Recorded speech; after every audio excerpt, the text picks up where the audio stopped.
퇴직 후 여러분은 누가 여러분의 이름을 불러줄 것 같습니까? 매일 아침 회의에서 팀원들이 부장님, 이 과장님, 김 차장님이라 부르던 그 호칭들이 하루아침에 사라집니다.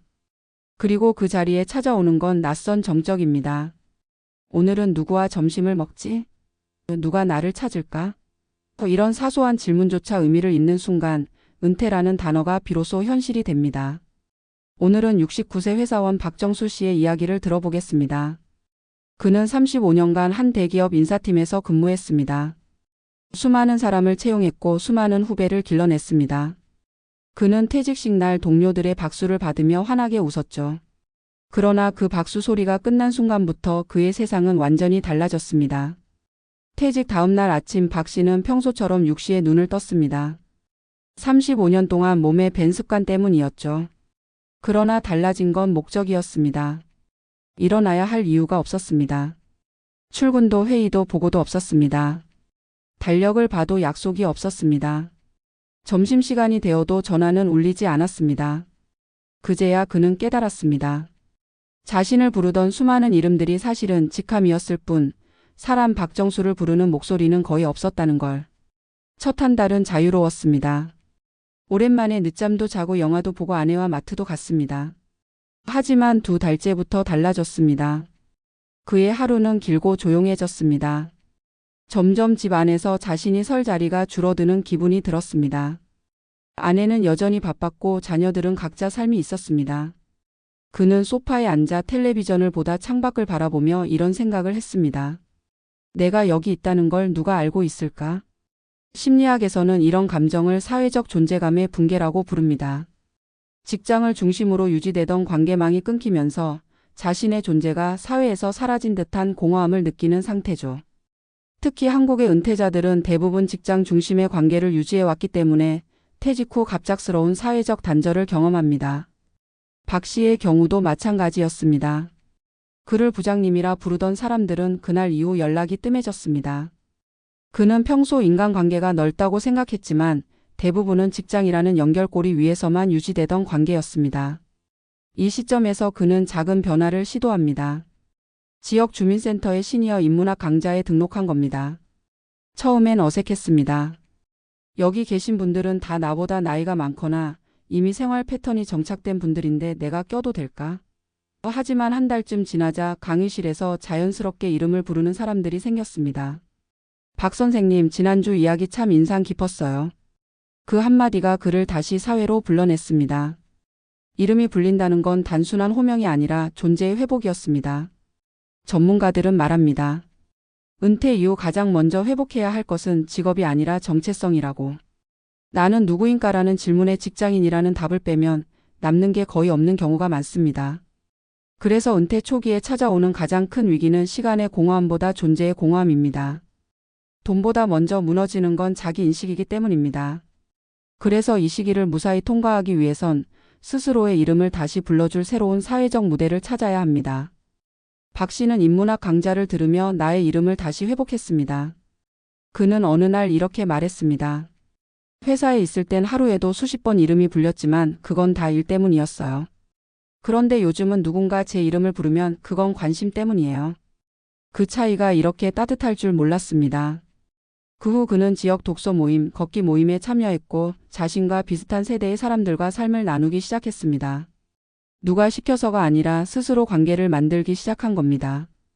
그렇게 1년이 지나자 그의 휴대폰엔 새로운 이름들이 저장되기 시작했습니다. 직급이 아닌 이름으로 불리는 사람들.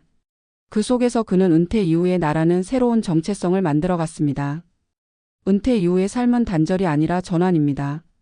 사회적 역할이 사라진 자리를 새로운 관계와 경험으로 채워 넣어야 합니다. 그렇지 않으면 인간은 빠르게 고립되고 심리적 불안과 무기력에 빠집니다. 실제로 국내 시니어 10명 중 7명이 은퇴 후 6개월 이내에 외로움을 가장 큰 어려움으로 꼽았다는 조사도 있습니다. 하지만 역설적으로 이 시기야말로 자기 자신에게 가장 솔직해질 수 있는 시기이기도 합니다. 나는 어떤 이름으로 살아가고 싶은가를 묻는 시간, 그것이 바로 은퇴 이후의 진짜 시작입니다. 마지막으로 전문가들은 이렇게 조언합니다. 첫째, 은퇴 후 3개월 안에 반드시 소속을 만들어야 합니다. 그게 복지관이든 교회든 동호회든 상관없습니다. 인간은 연결된 존재로 살 때 비로소 안정감을 얻습니다. 둘째, 이름이 불리는 관계를 늘려야 합니다. 선배님, 어르신이 아니라 김 선생님, 이 이모님처럼 구체적인 호칭이 오가는 관계가 중요합니다. 마지막으로 자신을 새롭게 소개하는 연습을 해야 합니다. 저는 전직입니다가 아니라 요즘은 이런 일을 배우고 있습니다 라고 말할 수 있어야 합니다. 그 한 문장이 새로운 인생의 문을 엽니다. 퇴직 후 아무도 내 이름을 부르지 않는다고 느껴진다면 그것은 세상이 나를 버린 게 아니라 내가 아직 세상에 손을 내밀지 않았기 때문입니다. 이름이란 건 누군가가 불러야 존재하지만 동시에 내가 들으려 해야 다시 들립니다. 박 씨의 말처럼 직함이 아닌 이름으로 불릴 때 비로소 사람이 된다는 그 말이 우리 모두의 은퇴 이후 과제가 아닐까요? 퇴직 후 이름이 불리지 않는다는 건 단순한 외로움의 문제가 아니다. 그것은 존재의 지워짐이다. 사회학자들은 이를 상징적 소멸이라 부른다. 한 인간이 사회적 역할을 상실할 때 겪는 내면적 공백이다. 직장인으로서의 정체성은 오랜 세월에 걸쳐 만들어진 하나의 사회적 이름이었다. 그런데 은퇴는 그 이름을 한순간에 지워버린다. 그리고 남은 자리에 아버지나 남편, 할아버지라는 호칭이 대신 들어온다. 하지만 그 이름들조차 집 안을 벗어나면 통용되지 않는다. 그 결과 많은 은퇴자들이 자기 자신을 어떻게 불러야 할지 모르는 혼란에 빠진다. 박정수 씨의 사례는 이 상징적 소멸의 전형이었다. 그는 오랜 세월 인사팀장으로 수백 명의 이름을 기억하고 불러온 사람이었다. 그에게 부장님이라는 호칭은 단순한 직함이 아니라 정체성의 일부였다. 하지만 퇴직과 함께 그 이름은 의미를 잃었고 대신 퇴직자라는 단어가 붙었다. 그는 말한다. 부장이라는 이름이 사라진 뒤 나는 아무도 아닌 사람이 된 것 같았습니다. 이 말은 많은 은퇴자들이 내면에서 공감하는 감정이다. 문제는 이런 정체성의 붕괴가 곧 심리적 불안으로 이어진다는 점이다. 인간의 자존감은 사회적 관계와 인정의 경험에서 형성된다. 그런데 은퇴 후 대부분의 관계가 단절되고 자신을 필요로 하는 사람이 사라질 때 뇌는 이를 존재의 무가치함으로 해석한다. 실제로 은퇴 후 우울증이나 무기력 증상이 급격히 증가하는 이유도 여기에 있다. 특히 남성 은퇴자에게서 이런 현상이 뚜렷하다. 가정 내에서 역할 전환이 원활히 이루어지지 않기 때문이다. 회사에서는 결정을 내리는 사람이었지만 집에서는 의견 하나 말하기 어려운 존재가 된다. 그 간극이 마음을 병들게 한다.